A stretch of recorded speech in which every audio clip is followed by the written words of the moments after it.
Hello everyone, welcome back to the another video. So इस video में हम देखेंगे एसएससी सीजीएल 2023 का फाइनल एनालिसिस करेंगे टीयर 1 का। जो जैसे कि आपको पता है सारे दिन की शिफ्ट्स के एग्जाम्स हो चुके हैं, तो हम देखेंगे कि एवरेज स्कोर क्या कह रहा है, शिफ्ट वाइज कितना कितना अटेम्प्ट गया है। ठीक है, फिर उसके बाद एवरेज स्कोर क्या था उस शिफ्ट का, और उसके बाद हम देखेंगे टफेस्ट शिफ्ट कौन सी थी और इजीएस्ट शिफ्ट कौन सी थी। तो उसमें आप देख सकते हैं कि आपकी शिफ्ट कौन सी थी, आप एनालाइज कर सकते हैं कितने आपके मार्क्स बढ़ सकते हैं, कितने कम हो सकते हैं। कम होने का चांस तो कम ही रहेगा अगर आप एवरेज से कम जाते हो। ऑल्सो हम देखेंगे कि एक्सपेक्टेड कट ऑफ क्या जा सकती है as per the vacancy as well. चलो सबसे पहले हम देख लेते हैं, हमने एक तो आरबी शुभम सर का जो चैनल है उससे हेल्प लिया डेटा में, प्लस ये मेरा इंस्टाग्राम पेज है, इस पे मैंने गूगल फॉर्म डाला था, तो बहुत सारे बच्चों ने अपना रिव्यू डाला है कि मेरा एग्जाम ऐसा गया, मेरा एग्जाम ऐसा गया, तो उनकी हेल्प से हम ये एनालिसिस कर रहे हैं। तो सबसे पहले 14 जुलाई से लेके 19 जुलाई की शिफ्ट की आप देख सकते हैं। सो इसमें क्या है, एवरेज अटेम्प्ट कितने करे गए हैं। तो रीजनिंग में एवरेज अटेम्प्ट अगर आप देखेंगे तो ये एवरेज अटेम्प्ट का डेटा है। तो आप देख सकते हैं प्रोपोज करके कि आपका जो शिफ्ट थी उसमें कितना एवरेज स्कोर गया। जैसे कि आप देख सकते हैं almost it was close to 22। But आप जैसे इसको देखो तो ये जो हाईलाइटेड शिफ्ट है ना, ये उस दिन की सबसे टफ शिफ्ट बोल सकते हैं आप। जैसे कि 4 शिफ्ट थी तो ये वाली शिफ्ट सबसे टफ गई है, ऐसा मान सकते हैं बच्चों के हिसाब से, राइट, एंड डेटा के हिसाब से भी एज वेल। सो ये जीके का एवरेज स्कोर है, ये क्वांट का आपका मैथमेटिक्स का, और ये इंग्लिश का जो कि क्लोज टू 23 था, इंग्लिश का क्लोज टू 20 था, ठीक है, और जीके का 13। तो ये एवरेज अटेम्प्ट था। तो एवरेज स्कोर आप देख सकते हो ये गया था, तो जिसमें कि आप देख सकते हो क्लियरली जो 120 से नीचे कोई है, यस, तो ये वाली शिफ्ट आपकी टफ देख सकते हो आप, जिसकी 18 जुलाई शिफ्ट 3 थी। बात करें नेक्स्ट डे की शिफ्ट का, जो कि 20 से 25 की अगर हम चेक करते हैं तो शिफ्ट 4 टफ थी, 21 की शिफ्ट 4 टफ थी, 24 की शिफ्ट 4 टफ थी, एंड 25 की फर्स्ट शिफ्ट टफ थी। तो जनरली जो लास्ट शिफ्ट थी वो टफ थी। इवन दो आप मार्क्स अगर कैलकुलेट करेंगे तो क्लोज टू 134 टू 136 एवरेज आ रहा है बच्चों का, बट ये आपकी कट ऑफ नहीं जाएगी, इससे कम जाएगी, बिकॉज अभी ये एवरेज अटेम्प्ट है। और जब हम कैलकुलेट करते हैं या डेटा में डालते हैं, लेट्स से कि 24 मैंने रीजनिंग में करे हैं, तो मैं बोलूंगा कि 23 तो सही होंगे, बट इवन दो हमें पता नहीं होता, हमारी 1-2 सिली मिस्टेक हो जाती है, एंड वो जो स्कोर है इट वॉज क्लोज टू 127 चले जाता है, और 5-10 नंबर का फर्क आ जाता है। और लास्ट की 3 दिन की शिफ्ट की अगर हम डेटा देखें तो रीजनिंग का आपका क्लोज अगेन 22, देन 13 टू 14, जिसमें कि आप देख सकते हैं ये वाली इजी शिफ्ट रही होगी, ठीक है। देन सबसे टफ जो रही है वो है 26 की first day, like shift 1।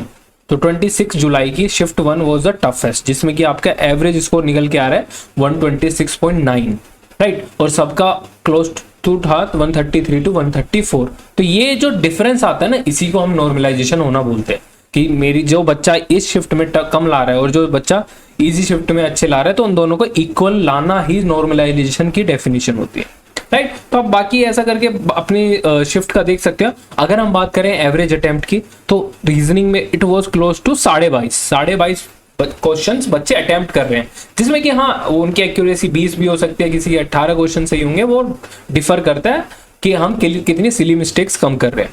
GK का क्लोज टू 14 था, मैथ का क्लोज टू 20 एंड 23.37, यानी कि 23.5 से थोड़ा सा कम आपका इंग्लिश का था, जिसमें कि एवरेज स्कोर 135 सबका बनना चाहिए बच्चों के डेटा के हिसाब से। ऑल्दो ये जो डेटा फिल करते हैं ना बच्चे, ये सारे पढ़ने वाले होते हैं बेसिकली, क्योंकि जो तैयारी नहीं करके जा रहे हैं वो तो फॉर्म उनको पता भी नहीं होता, पैटर्न भी उनको इतना आइडिया नहीं होता, तो वो अटेम्प्ट ही 60-70 करके आते हैं। तो ये डेटा वो है जो पढ़ने वाले बच्चों में से, जिनका टीयर 1 जनरली निकलेगा, ठीक है। अगर हम बात करते हैं लेवल वाइज कि टफ कौन सा था, तो ये सबसे टफ शिफ्ट थी according to the data and as per the analysis receive by the students, ठीक है। तो 26 जुलाई की शिफ्ट 1 सबसे टफेस्ट बोली गई है, फॉलोड बाय 18 जुलाई की शिफ्ट 3, 19 जुलाई की शिफ्ट 4। तो आप अपना देख सकते हैं कि इसमें इतना एवरेज स्कोर था।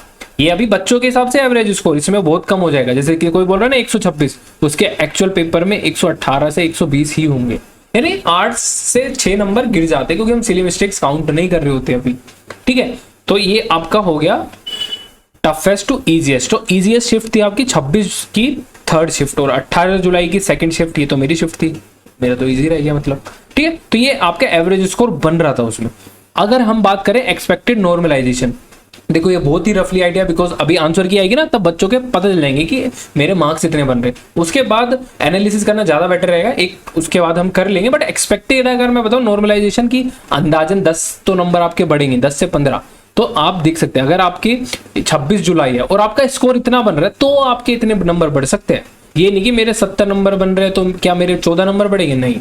अगर आपके क्लोज टू इतना स्कोर बन रहा है देन यू कैन एक्सपेक्ट कि आपके 14 के करीब मार्क्स बढ़ सकते हैं। फॉलोड बाय 18 जुलाई की जो थर्ड शिफ्ट है उसमें 128 अगर आपके नंबर बन रहे हैं तो आपके 11-12 नंबर बढ़ सकते हैं।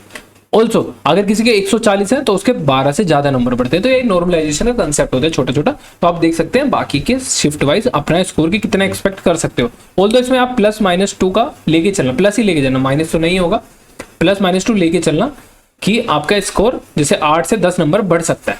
ठीक है, तो ये आपकी देख सकते हो आप सपोज करके कि आपकी शिफ्ट कौन सी थी।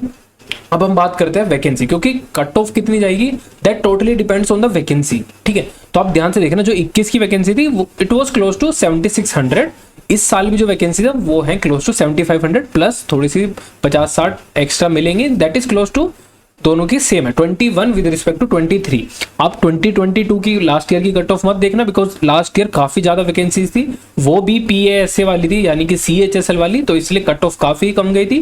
तो इस बार की आप कट ऑफ मत देखना बिल्कुल भी, मेंस की देख सकते हो, प्री की मत देखना। तो ये दोनों की आप कट ऑफ कंपेयर कर सकते हो because the vacancies are close enough. ठीक है, नाउ तो 2021 की कट ऑफ आपकी थी इतनी थी, लाइक UR कैंडिडेट की थी 130 के हिसाब से, EWS की थी 110 के करीब, OBC की थी 117। ऑल्दो ये आपकी रो स्कोर नहीं होता, ये आपके बढ़ के या फिर नॉर्मलाइज्ड स्कोर होता है ना उसकी कट ऑफ होती है। यानी कि किसी के अगर 120 थे और उसके बढ़ के 130 हो गए तो वो क्वालिफाई हो जाएगा, ऐसा मतलब उसके नॉर्मलाइजेशन मार्क्स जो होते हैं ना उसके बेस पे कट ऑफ जाती है।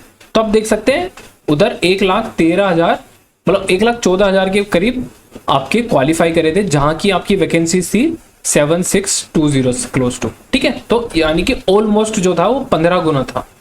अगर हम बात करते हैं इस बार की एक्सपेक्टेड कट ऑफ की, तो सबसे पहले अगर हम बात करें 7500 के हिसाब से तो हमारे 1,11,600 कुछ बच्चे हम एक्सपेक्ट कर सकते हैं जो क्वालिफाई करेंगे मेंस देने के लिए। ऑल्दो अब आपका टीयर 1 के मार्क्स जुड़ते नहीं है, तो जो अगर किसी के 190 आ रहे हैं और कोई जस्ट क्वालिफाई कर रहे हैं एक नंबर से, तो they are on the same page, उनका कोई एक्स्ट्रा बेनिफिट नहीं है दोनों को भी। ठीक है, तो अब आपको टेंशन के लिए नीड नहीं है। कोई भी अगर 125 प्लस स्कोर कर रहे हैं आप प्रिपेयर कर सकते हैं मेंस के लिए। अगर हम एक्सपेक्टेड कट ऑफ देखें तो UR की it is close to 134.86, although ये आपकी नॉर्मलाइज्ड स्कोर है, यानी कि बढ़ के जो आएगी। पेपर इस बार इजी था if will compare it with 2021, that's why मैंने 4-5 नंबर का एनालिसिस देखा है तो उसमें इंक्रीज होके आ रहा है। OBC it is close to 127, EWS close to 116, SC के हम 107 प्लस कोई भी रो स्कोर ला रहा होगा उसका 100% क्वालिफाई हो जाएगा, और ST में अगर कोई 92 प्लस ला रहा है उसका 100% क्वालिफिकेशन के चांसेस हैं मेंस के लिए। ठीक है, ऑल्दो अगर आप देख लो अगर आप 125 तक भी अभी ला रहे हो ना तो आपके चांसेस अच्छे हैं। It depends on the shift as well, कि कोई 125 ला रहा है इजी शिफ्ट में उसका शायद कम चांस हो, 125 आप टफ शिफ्ट में ला रहे हो तो आपके 12-14 नंबर बढ़ के आप क्वालिफाई कर सकते हो। तो इट टोटली डिपेंड्स कि आपकी शिफ्ट कौन सी थी, आपके रो स्कोर कितना आ रहा है। तो आप पिछले वाली स्लाइड देख के अपने कंपेयर कर सकते हो कि मेरे इतने मार्क्स बढ़ सकते हैं, एंड उसके हिसाब से आप अपना एनालिसिस देख सकते हो। So thank you and that's it from my side. एक जैसे ही अभी आंसर की रिलीज हो जाएगी, दैट इज आपकी 5 अगस्त के पहले के अराउंड आपकी एक हफ्ते तक आंसर की रिलीज हो जाती है, तो हम तब एक फाइनल एनालिसिस कर लेंगे कि बच्चों के कितने कितने मार्क्स हुए, कितने कितने बढ़ने के चांसेस हैं और कितने कितने फाइनल उनका रो स्कोर आ गया, उसके बेस पे एनालिसिस कर लेंगे। प्लस मैं भी आपको वीडियोस ले आऊंगा how I score 86 out of 90 in quantitative और basically mathematics in last Mains. Although ये 90 में से 90 होना चाहिए था, एक सिली मिस्टेक और मेरे 4 नंबर कट गए। तो मैं पूरी स्ट्रैटेजी बता सकता हूँ कि आप पूरा पेपर कैसे स्टार्ट करोगे। So thank you. अगर आपको ये वीडियो और एनालिसिस अच्छा होगा तो just do drop a like and thank you and have a good day.